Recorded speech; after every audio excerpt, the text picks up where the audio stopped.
Welcome back to Are You a Fan, where we explore individual characters from your favorite sci-fi, action, and fantasy genres.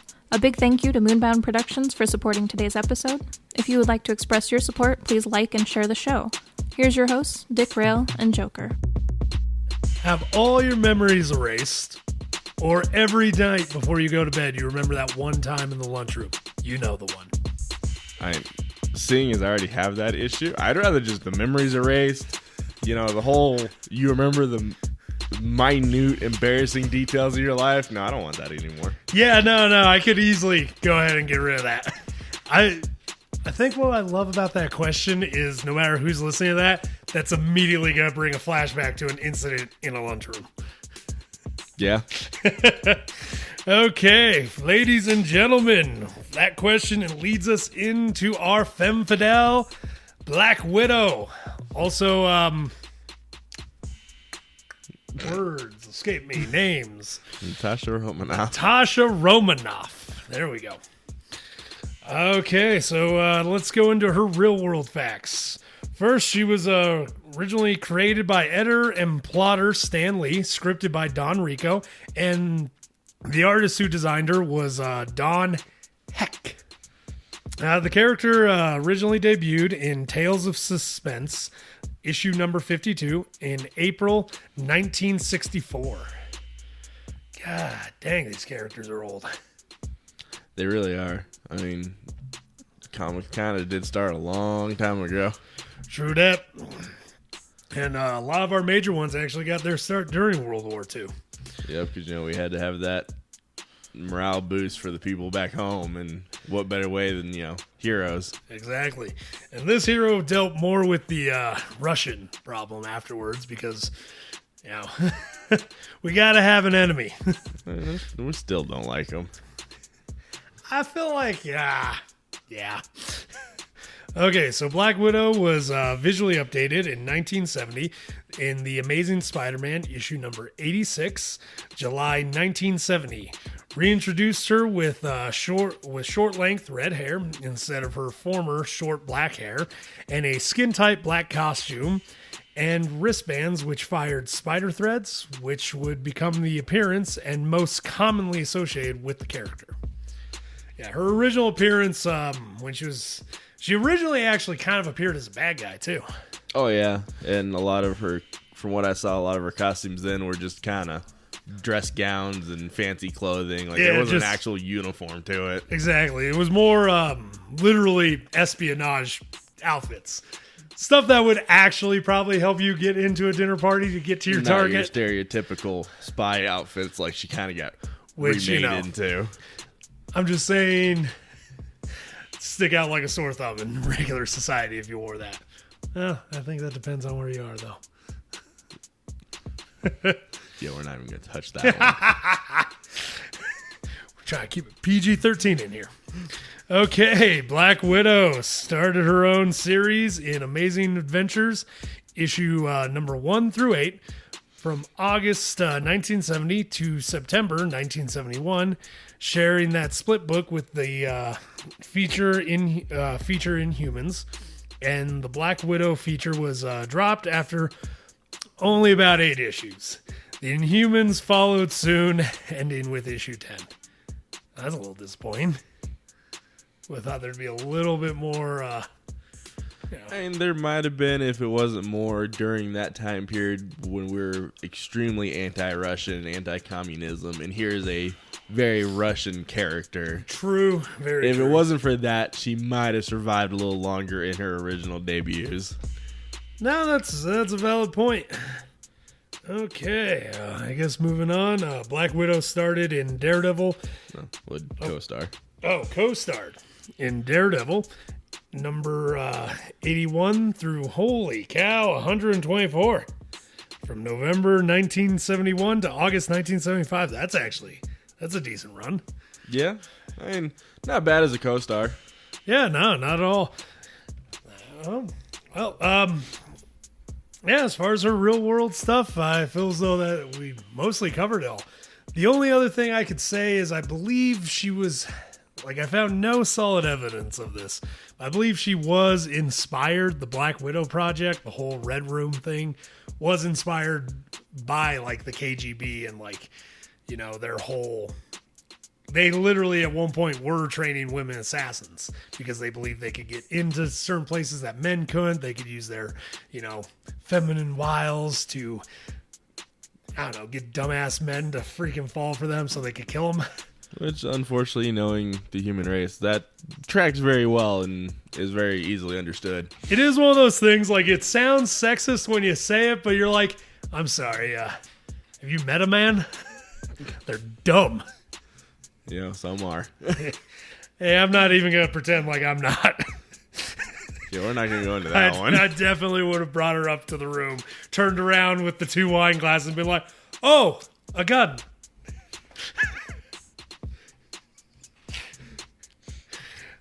Probably should have noticed that on you at some point.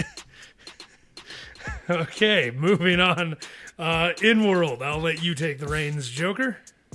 So she would originally start as an enemy to Iron Man and would eventually later defect to America and start working for S.H.I.E.L.D. Huh. Which I think we kind of touched that a little bit later. Yeah. Because a lot happens between her actually defecting and she would attempt to defect at least once or twice before she'd actually get to America and join S.H.I.E.L.D. and everything. Yeah, she basically tried to defect a few times, but, you know, freaking military's in their property. They do not let that stuff go without a fight. No, they do not. I mean, we all saw what happened when Cap tried to give up the shield to a black guy. I'm going to leave that up to you if you want to cut that or not. I think we should keep it in. Okay, anyway.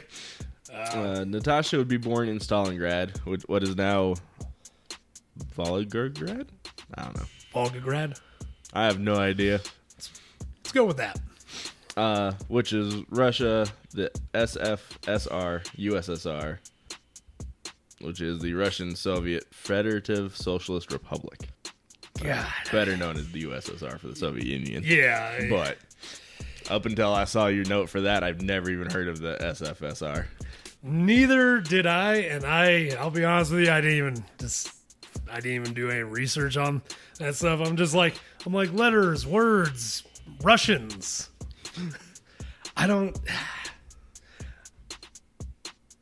Yeah, no, they are a confusing language group, and they're basically just like the U.S. military.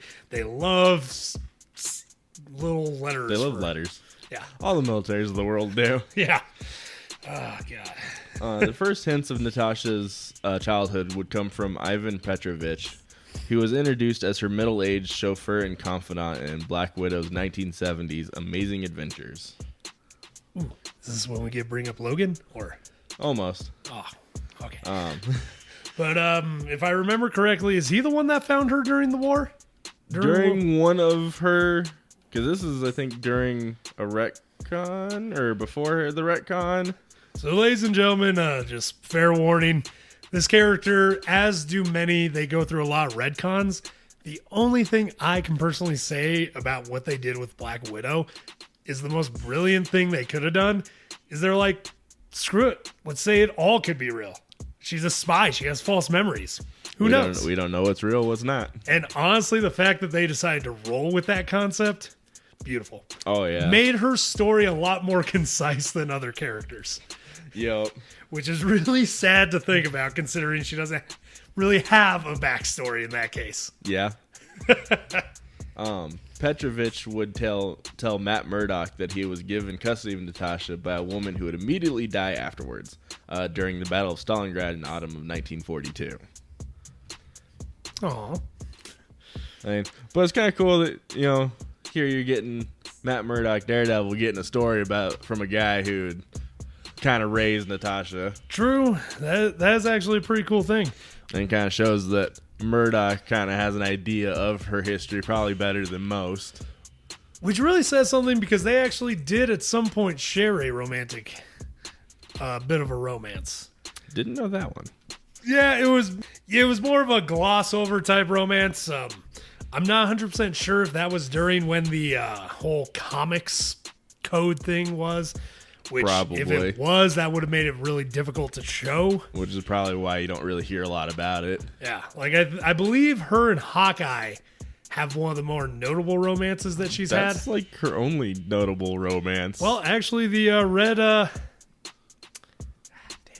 Red Russian, I don't think that's his actual name.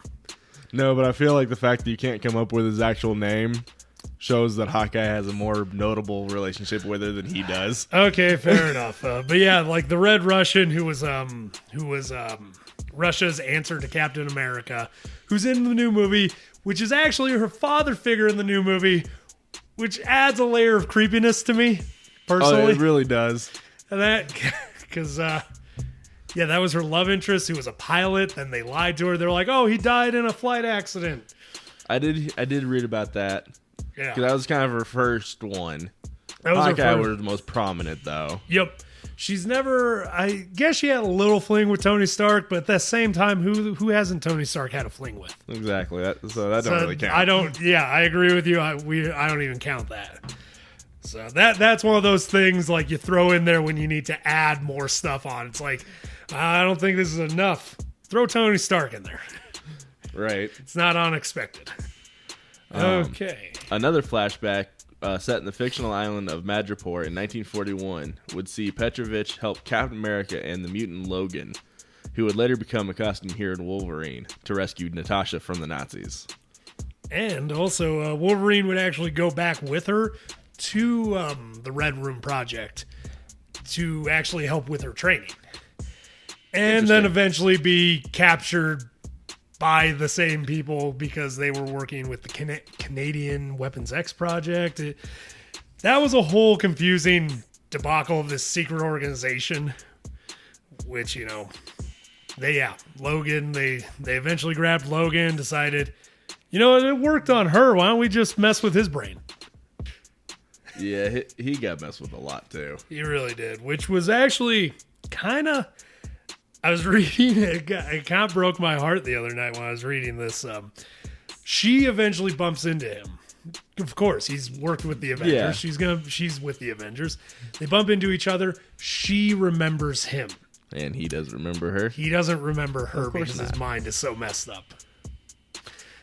And what sucks about that is he kind of was like one of her caretakers. So That is upsetting. it was real sad to read that. That is very depressing. Like, oh my God, Logan. Who are you? Oh, God. Okay, let's try to move on and pump this up.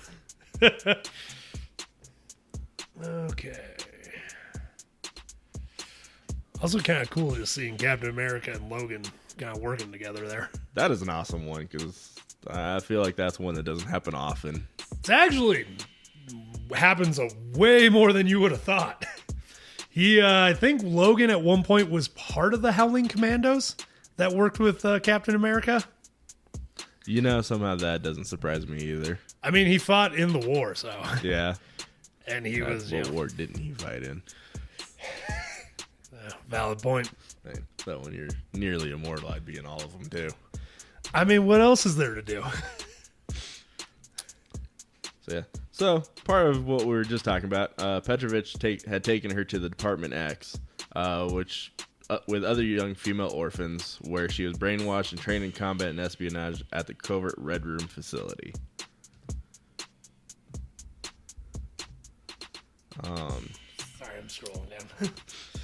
It was originally Department X, which is where the Weapon X came from, but they eventually changed what she was in, called it the Red Room. Somebody was spending too much time on the dark web, apparently, at that time. But, Man, I feel like the Red Room could be part of Department X, where there's other things that they do as well. Oh, definitely. It's a multi-tier. I mean, the whole thing is, that's where we got the Red Russian. That's where we got, what was his name? Freaking Radioactive Man. The Red Dynamo. We're just gonna move on now since my co-host is not recognizing character names that I am just throwing out there. Oh, those sound like just random names that you're trying to think of the right name. Actually, those are the correct names, too. The Red Dynamo and, Radioactive Man. But you also know that I'm not as huge on Marvel comics either. True. Which is why a lot of them will slip under the radar. And arguably, the Crimson Dynamo and Radioactive Man, they are not the most well-known characters. I mean, Radioactive Man is mostly known for his portrayal in The Simpsons. And that should tell you everything you need to know about this character. Yeah. When you're best known for The Simpsons. And it's not even the same character. Just blatant plagiarism, as far as the name goes. Okay, moving on. So, in the Red Room, she would be biotechnologically and psychotechnologically enhanced, which would provide a rationale for her unusually long and youthful lifespan. Yeah, because, I mean, she's... Well, didn't you mention in our Black Panther episode that this would probably be where she got her slight bit of the superhuman serum? Yep, which actually, if I remember correctly, it was basically... it was like a different version of it that the Russians basically kind of had to make. So they attempted to make from scratch? Yep, which basically gave her all the physical capabilities, like peak human physical capabilities, without technically making her a metahuman. See, Captain America is technically considered a metahuman because he surpasses even normal human capabilities. She is right there at that pivoting point. And also, she's like, 10 years younger than Cap at this point, I think? Maybe 15?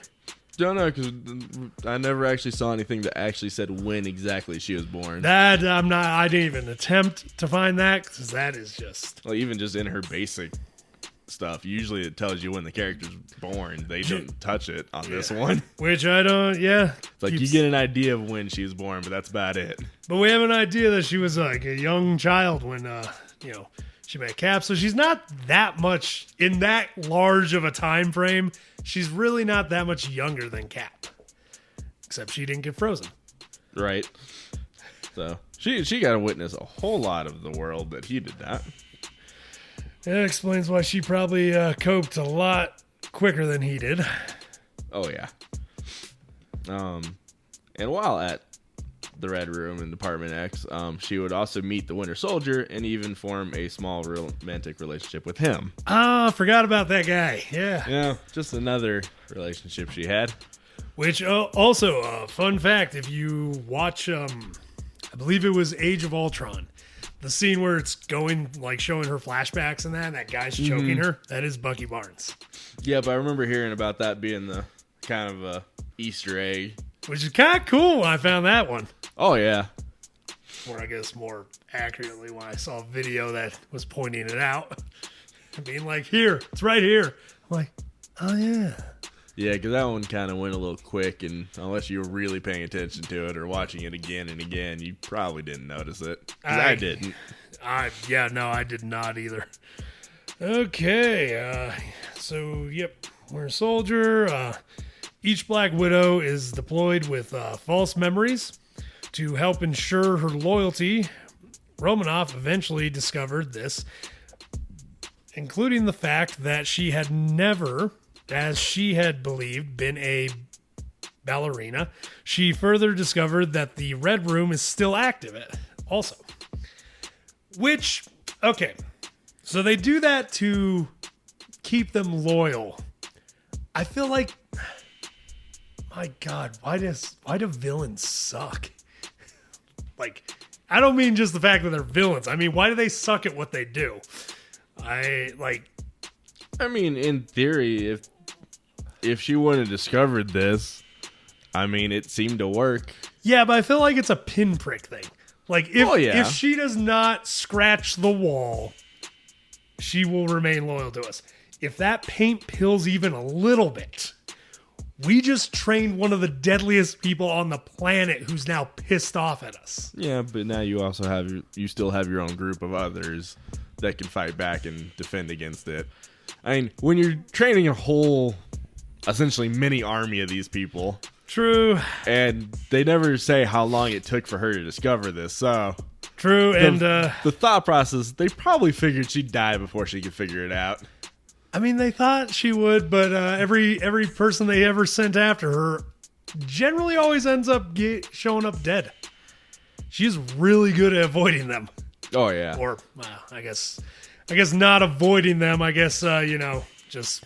Killing them. Yeah, okay, let's just say it. Yep. I mean, we all know it's exactly what she does. Oh, it's entirely what she does. Which, her little gauntlet things are... I think those are kind of cool. Oh, yeah. Okay. Moving on. So this is one you were trying to talk about earlier, Red Guardian. The KGB would arrange a marriage between Natasha and the renowned Soviet test pilot Alexei Shostakov. I'm going to go with that. Yep, I believe that is Shostakov. However, when the Soviet government decided to make Alexei into their new operative, the Red Guardian, he is told that he can now have no further contact with his wife, and Natasha would be told that he died in a training accident, and they were trained separately as secret agents. And then later on, she would again bump into him, which he would soon after immediately die. So that's a bummer. Yeah, that gotta suck. Also, I do not know where I was getting the Red Russian from. Because they're Russians. I mean, Captain America. If he's supposed to be the counter to Cap, I would assume Russia would be somewhere in his name too. True. It tracks. True, yeah, no. So, yep, my bad on the name, everybody. Even with my extensive knowledge of the Marvel Universe, I still, it's a name, and I'm bad at that. Okay, what else we got? Oh my god, her in-universe has a lot. Yeah, she had a lot kind of starting her. Which, it's cool with me. You want to take this or me? If you want to try to go after these Russian names this time. Okay, she was assigned to assist Boris Oh my god. Wow, that sounded worse than any of the ones I attempted. Turgenov. Yeah, Boris Turgenov in the assassination of Professor Anton Vanko for defecting from the Soviet Union. Yeah, because I feel like that's half of what the Black Widows did was try to kill people that were trying to defect from the Soviets. Which, at a certain point, you got to start asking yourself, is it them or is it us, guys? At a certain point, if after a certain amount are trying to leave you, I think it's you. Yeah, it's one of those, like if I was in the meeting room, it's like, how do we get people to stop defecting? I'd probably die for it, but I know my smart mouth. I'm like, I don't know, maybe we could be less like us and act more like America. I mean, how many Americans have defected to us, guys? We're losing this game. And that's how my head ends up on a pike. Yep. Okay, later tonight. Wow, that was, oh my god. Talk about dyslexia. Okay, later, Natasha again attempts to get Hawkeye to help her destroy Iron Man. So, because she went after Iron Man in the early days, she would eventually go after Iron Man again when the KGB reclaimed her back. And this time she would find Hawkeye and recruit him to her side to help her out. Because at the time, he was kind of a freelance mercenary himself. Yeah, he wasn't really a hero yet either. Hawkeye was, I wouldn't call him a villain. Mercenary sounds actually. Because he wasn't a villain, but he wasn't a hero, so you can't do anti-hero. Yeah, He was kind of just there as... He was a thief. Yeah. Mostly a thief that ran with a circus organization. That tracks. Yep. Was trained by the swordsman. We'll do a Hawkeye episode later. There's a show coming out. Moving on. She would recruit Hawkeye, and, they'd work together, eventually forming a romantic relationship there. We already covered that. Which kind of comes up in the next point again. Yep. During this period, Romanoff would attempt again to defect from the Soviet Union, and this time she'd begin falling in love with Hawkeye, weakening her loyalty to her country. When her employers learned this truth, the KGB had her gunned down, sending her to a hospital, convincing Hawkeye to go straight and seek membership in the Avengers. Sounds like the time I chose to stop drinking and driving after my friend got that DUI. But that seems like a very large leap from going, okay, she got gunned down by the KGB. Let's stop being a thief. Let's go join the heroes of Earth. It really does seem like a leap. Like especially for someone who was just a thief. And like, that is a huge leap. Yeah, that's I mean, at the same time, Marvel seems to do that with a few of their characters. So, during all this, once again, the Red Room would kidnap and brainwash Natasha. And with the Swordsman and the first Power Man, she would battle the Avengers, while eventually breaking free from the psychological conditioning, with, of course, the help of Hawkeye. She successfully defected this time. So I'm curious, did he just punch her in the face? Kind of like she did to him in the movie? No, where do you think she learned it from? Yeah. It's probably exactly what happened. She's like, I reset your neural synapses. What? I punched you really hard. I mean, that would track. It happened. She did it to him. Where else would she learn it from? I kind of want to believe that that's what happened. You know, that is my headcanon now. I don't care what anybody else says. Okay. Moving on. We're finally out of that and into her abilities and powers. Yep. And that's basically that's how she got into the Avengers. Just a few little add-ons. She would never be considered a full-fledged member of the Avengers because she refused to stop killing, which, mad respect. And that, do what you gotta do. But she would eventually become a freelance agent for S.H.I.E.L.D. on top of everything. And that one, I think, is the best known part of her. Yeah. Because seeing as she was never a full-fledged Avenger, sure, she shows up with them, but she's just kind of a tag-along. She mostly is, and I feel like it is entirely because she is willing to cross the line that none of the heroes were willing to in the comics. Oh, yeah. In the movies, that line... They blur the crud out of those lines in all I don't know if straight movies. Up shooting 10 guys in the Middle East with your shoulder rockets is blurring. Well, even just like other heroes, kind of like the Batman movies. Like, no, he kills. Yeah, he does. So, yeah, no, the movies are very bad at portraying the heroes' versions of no killing. Yeah, it is because they are very staunch on that in the comics, depending on the character. Like Iron Man, Spider-Man, yeah, these are characters that do not kill. But then even you get Natasha in the movies, and then they kind of hinder her killing rule, to where she very rarely actually is seen killing people. Which is odd because, honestly, it's what makes her a unique character on the Avengers. Yeah. Is because she is the killer in the group. She is the one who's just the straight. whole reason she's there. Yeah. She's an assassin. She's good at killing. The movies, I feel as though, as much as I do love the MCU and I understand they did what they had to do with the properties they owned, I feel like they did kind of ruin Hawkeye and Black Widow. Like, Hawkeye is not the heart of the team, and Black Widow is subpar at best. Yeah. Like, but Black Widow kind of works because in pretty much every movie she shows up in, she's kind of just the side character. It never really is a main character, so she kind of fits her. I felt as though they made her too timid, I want to say. Just kind of showed her on a leash, per se. Yeah, which... the character I knew and loved from the comics and cartoons was not a character you put on a leash. She's the one generally holding that leash. Okay, so now that we've covered a bit about, talking about the cinematic and her stories and all that stuff, I guess weapons, powers, and abilities.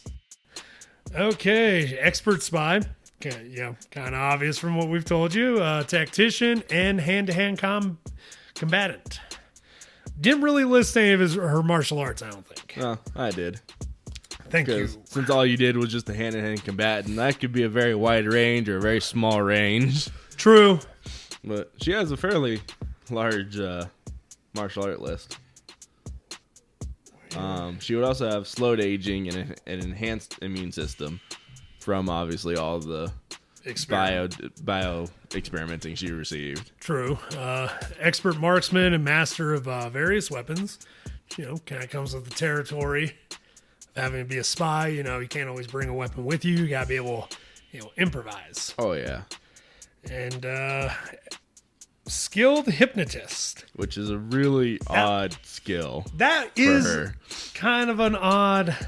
Like, I'd see that for all, like, the magic and sorcery kind of based heroes. I mean, I guess it could work in that whole, like being able to get what? But yeah, no, I could see that coming in handy because hypnotism can also be seen as you've heard of the mentalist. Oh, yeah. And that, I can definitely see where it tracks. It seems odd in a character that doesn't have any magic abilities. True. When that's typically the characters you see hypnotizing people. True, but if we're going with real world hypnotism, and that is more of just being able to trick a person. Well, yeah, thing. But it's comics. When is anything ever really real world like? Right there. Okay, equipment via gauntlets, grappling hook, knockout gas, taser, explosives, tear gas, pellets, and radio transmitter. All you need in your handy-dandy little wristy. Which apparently they are called the Widow Bites. Yeah! Which I thought was really cool. I actually do love that name for them. And damn, that's a lot of things to fit in that little wrist gauntlet. It's just like Batman's belt. It's essentially all it is. Okay, back to it. She has been enhanced by biotechnology that makes her body resistant to aging, diseases, and heals above the human rate. Which, for what's supposed to be, she is still not classified as a metahuman. Still another hero we have that has the healing factor. Oh, yeah. Which, makes sense because it's probably what helps keep her alive so dang long. Damn, she looks great for her age. I'm just saying. Cap, you don't count. You were frozen. I was about to say, that's without being frozen. Yeah, even Bucky gets frozen. Every, 5 years or something? That's what it feels like. They gotta keep him on ice. They got put him back on ice. He's aging. We need to keep that boyish good look. She is also a world-class athlete, gymnast, acrobat, airless, capable of numerous complex maneuvers and feats. Kind of goes with them trying to tell her she's a ballerina. Kind of fits. That does make sense. It would help kind of implement the mindset of why she's got all these athletic abilities. True, and at least some of them. And as somebody who's done sports and that, ballet is actually it's actually recommended that you take ballet in that if you're in wrestling or football. It helps with your footwork. So I had a quarterback that had done ballet, and holy crap, I've never seen a quarterback move like that. Dude, yeah, no. Any freaking football player I ever met that did ballet on the side, So yeah, for all you tough guys out there, suck it. This one's on you. Oh, yes. She has mastered several martial arts, such as jiu-jitsu, aikido, boxing, judo, karate, savate, ninjutsu, various styles of kung fu and kenpo, as well as Russian martial arts sambo. I don't know that one. That sounds interesting. I like that. A Russian martial art. I bet it's brutal. No, most likely. Probably very killing. The Apaches have a very similar style. Well, how would you know if it was similar if you don't know what it is? Oh, if it's Russian, I'm assuming it's not pretty and it just gets the job done. Which is probably accurate. Which is the Apache martial art. Doesn't look good in that, but the guy's dead, so, let's keep going. So, let's go with, she's probably going to be I assumed she would have a lot of appearances. Yeah, and I kind of narrowed it down like I have been for the last couple ones. Okay, narrowed down the other appearances in media by Black Widow TV, we got Black Widow was to be paired with Daredevil in a proposed live action 1975 series created by Angie Bowie. I don't know who that is, who was also to star as Black Widow. However, the series never got past the development stage as no studio would take on the project. They're a bunch of sexist assholes who stole that from us. Grant, at that time, it may have nothing to do with sexism. It's just, at the time, not a lot of superhero stuff was being done on TV or movies. I mean, we had what isn't that about the time the Flash? 75 was when the Flash. When was the Flash? They may have had a few, but even then, it was still very new, and a lot of people weren't taking that risk. True. I think that one would have probably actually done. I could argue that again, going back to it's a Russian character during a time period we really hated the Russians. Okay, honestly is probably the main reason nobody would pick it up. Okay, fair enough. That would have been an awesome series though, Daredevil and Black Widow. Oh, but you damn. know, America and their hatred for Russia, it ruins a lot of things. Like why Star Trek couldn't have an actual Russian in the original series. Oh yeah. She would be in various animated TV shows such as the Marvel Superheroes, the Superhero Squad show, the Avengers, Earth's Mightiest Heroes, Iron Man, Armored Adventures, Avengers Assemble, Ultimate Spider-Man, Web Warriors, and Lego Marvel Superheroes Maximum Overload, and Lego Marvel Superheroes Avengers Assemble. My God, Legos is just taking over. Yeah. I believe she was also... There was definitely a handful of others that I left out just because that list already was getting long. Yeah, I was going to say, because I know she's been in... There was at least 5 or 6 others that I didn't add in that various stages were of, like her showing up as a co-star kind of thing. Okay, fair. Like, none of these... She doesn't really have any appearances that are her own in cartoons, at least. True. At least not the TV shows.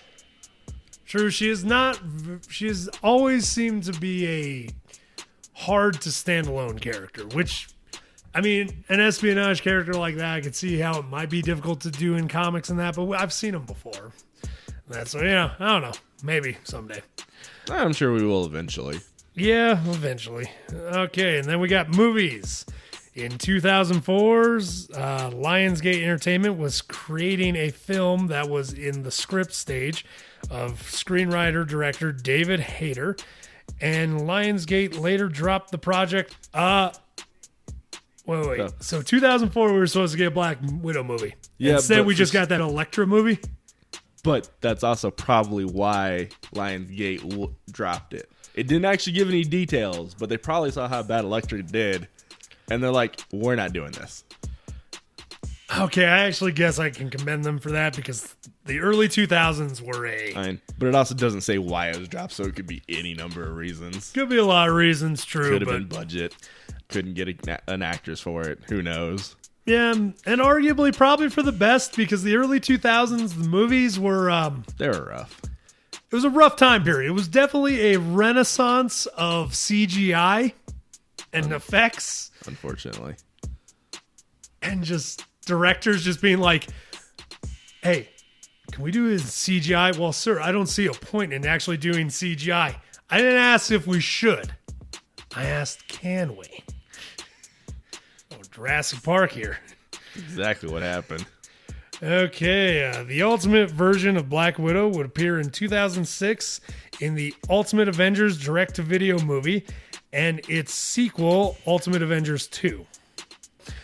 She would team up with the Punisher in the animated film Avengers Confidential, Black Widow and Punisher, which I hear was actually pretty good. Never got to see that one, though. We had a brief conversation about it when we talked about Punisher when it came up with him. Oh, yeah.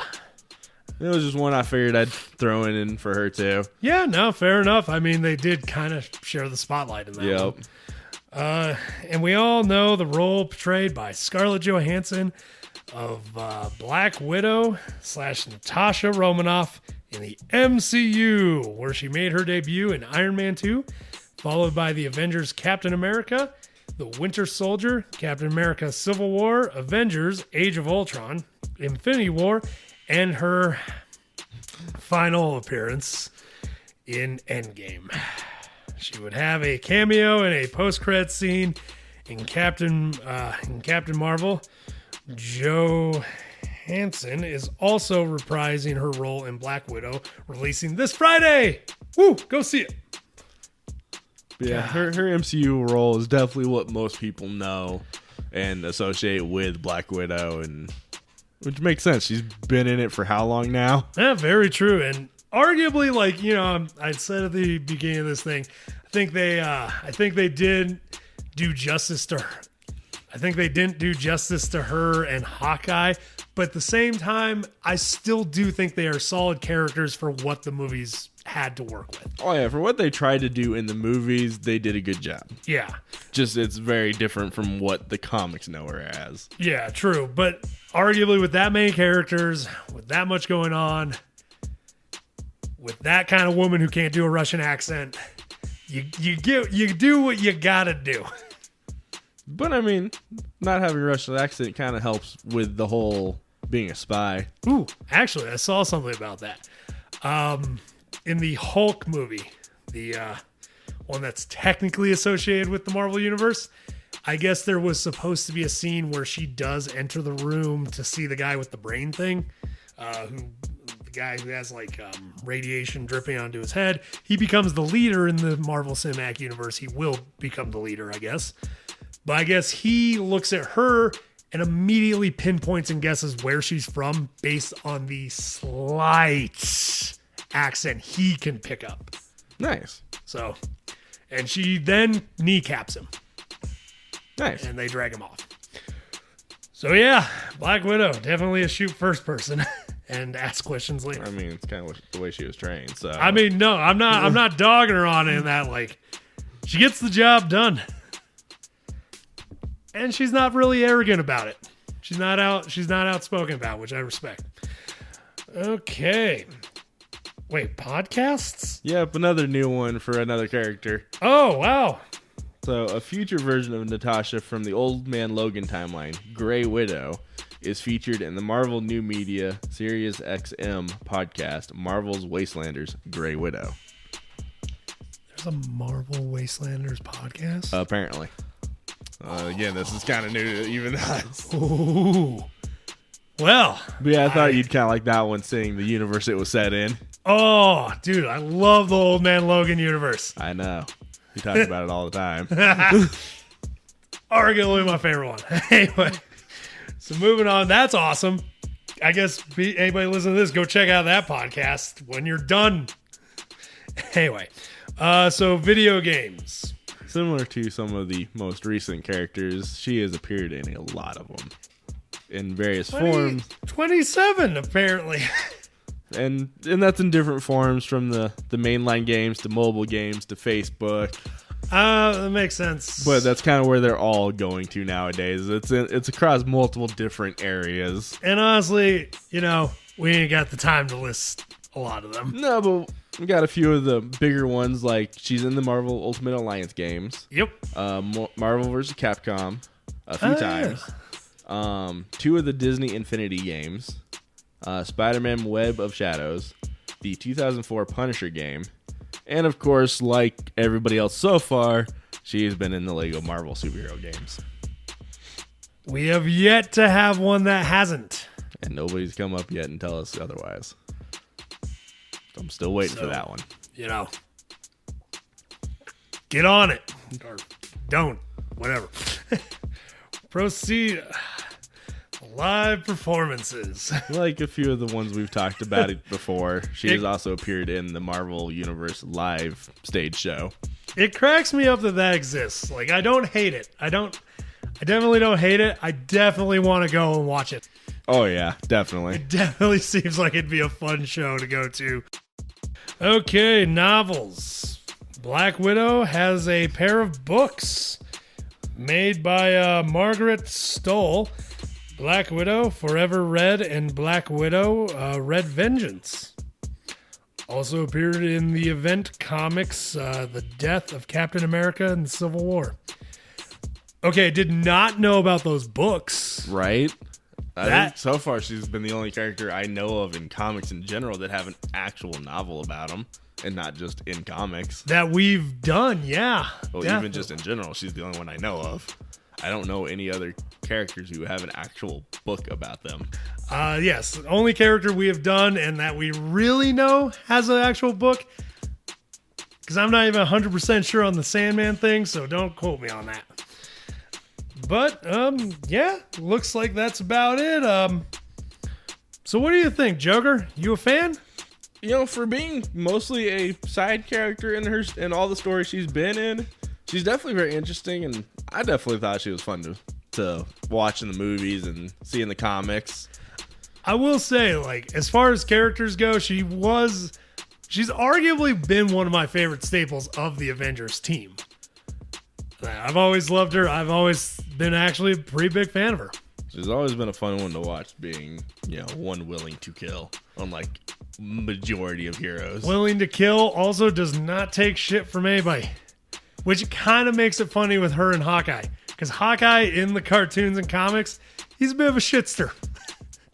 Yeah, but that's their relationship. That makes sense. You gotta have the grounded one. But yeah, no, I guess we're fans.